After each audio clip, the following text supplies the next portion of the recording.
இப்போ நம்ம எங்க பார்த்தாலும் விளம்பரங்கள பார்க்கலாம். ரோட்ல, பஸ்ல, செய்தித்தாள்ல, பத்திரிக்கையில, சோஷியல் மீடியாவுல எங்கேயும் விளம்பரங்கள் தான்.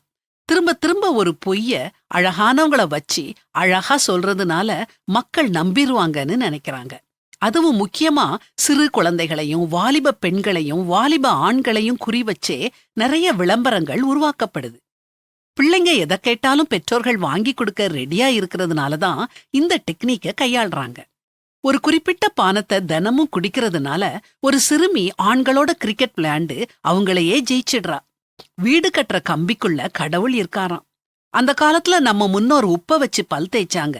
அது தப்புன்னு சொல்லி டூத் பேஸ்ட உபயோகிங்கன்னு விளம்பரம் பண்ணாங்க. சரின்னு சொல்லி டூத் பேஸ்ட உபயோகிக்க ஆரம்பிச்சா இப்ப ஒருத்தி சுவர உடைச்சிட்டு வந்து உங்க பேஸ்ட்ல உப்பு இருக்குதான்னு கேக்குறா.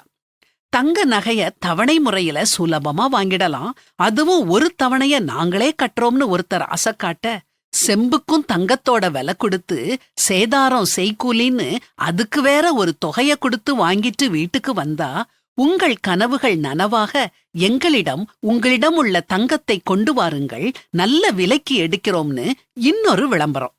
யாருக்கும் எந்த உதவியும் பண்ணாத எங்க சாக்லேட்டை மட்டும் சாப்பிட்டுட்டு சும்மா இருன்னு ஒரு விளம்பரத்துல தவறான போதனை கொடுக்கறாங்க.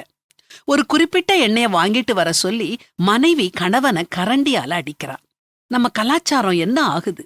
இவங்க சொல்ற பெர்ஃப்யூம் போடுற ஆண்கள் பின்னால பெண்கள் ஓடி வருவாங்களாம். இப்படி சொல்லிட்டே போகலாம்.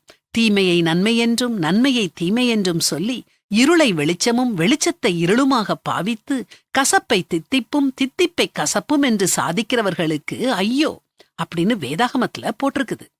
ஜாக்கிரதையுள்ளவங்களா இருப்போம். நீங்கள் பிழைக்கும்படிக்கு தீமையை அல்ல நன்மையை தேடுங்கள் என்கிற வேத வசனத்தை கடைபிடிச்சு யாரும் எதை சொன்னாலும் ஏமாறாம நன்மை தீமை அறிஞ்சு வாழுவோம்.